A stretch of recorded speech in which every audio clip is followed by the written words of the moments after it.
Le supramental, la conscience supramentale, c'est un champ de force créé par les intelligences en transmutant la nature du corps émotionnel et du corps mental inférieur de l'homme. Alors, les techniques que nous avons, les techniques ésotériques, s'occupent des plans inférieurs de l'homme pour lui donner un bien-être, en passant par le corps vital, et ainsi de suite, ce qui affecte le corps émotionnel ou le corps mental. Mais ces techniques-là ne peuvent pas établir de contact ou permettre qu'il y ait un contact entre l'homme et la conscience supramentale, puisque la conscience supramentale n'est pas contrôlée par l'homme. Elle est contrôlée, elle fait partie de la descente de l'énergie vers la matière. L'homme peut chercher, peut faire tout ce qu'il veut, peut aller chercher dans tous les coins du monde des techniques pour entrer dans son intelligence. Il n'y parviendra jamais, parce que l'intelligence universelle n'appartient pas à l'homme.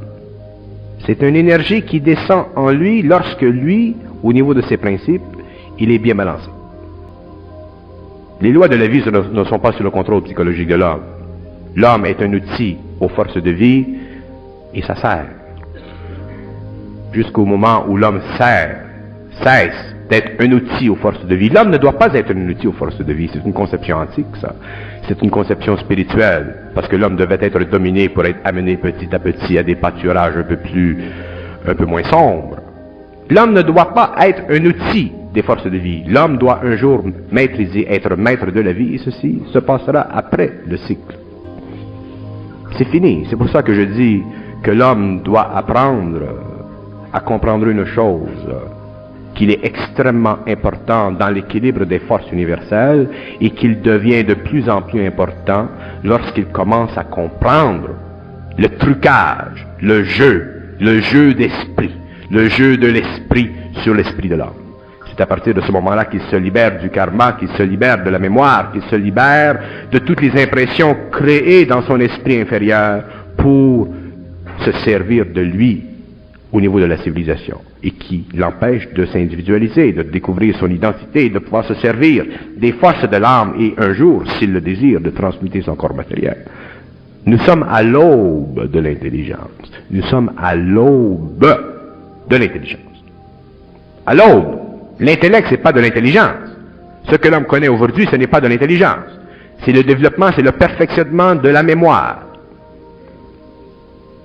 L'intellect, c'est le perfectionnement de la mémoire. Ce n'est pas de l'intelligence. L'intelligence, c'est un principe. Ça n'appartient pas à l'homme. Ça coule dans l'homme. L'intellect fait partie de l'homme. L'intelligence ne fait pas partie de l'homme. Elle est universelle. Lorsque l'homme sera dans cette intelligence, il sera cosmique. Le phénomène de pensée que nous pensons, le phénomène de pensée, l'histoire de pensée qu'on pense, c'est un phénomène télépathique avec eux. Mais c'est tellement mal ajusté que nous ne recevons pas eux. Nous recevons d'autres entités sur d'autres plans. C'est ce qui brouille notre intelligence.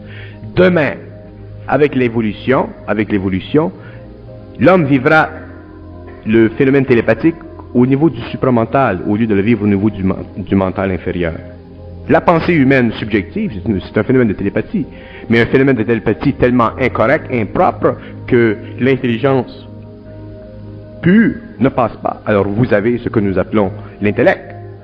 Lorsque ceci sera réorganisé et que l'homme vivra au niveau de la conscience du contact télépathique avec le supramental, à ce moment-là, la communication sera précise.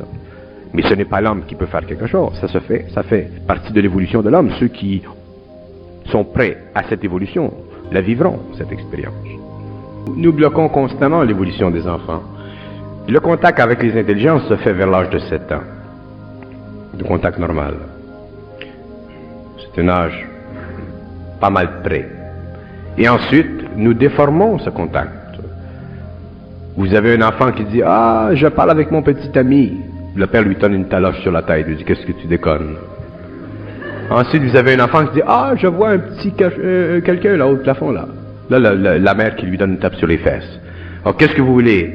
Après 2 ans, 3 ans, 4 ans, 5 ans, avec l'éducation, et ainsi de suite, l'enfant s'oriente psychologiquement en fonction de ce qu'il apprend sur le plan symbolique, et il perd conscience de ceci. Si les parents étaient conscients de ceci, de cette relation avec les plans où il y a télépathie, et qu'ils entendaient l'enfant dire « Bon, ben, je parle avec mon petit ami », au lieu de dire qu'il est capoté, à ce moment-là, l'enfant pourrait grandir et ajuster son radio. Ce n'est pas à l'homme de développer par en bas le pouvoir du Kundalini. C'est à l'énergie d'ouvrir les centres de l'homme.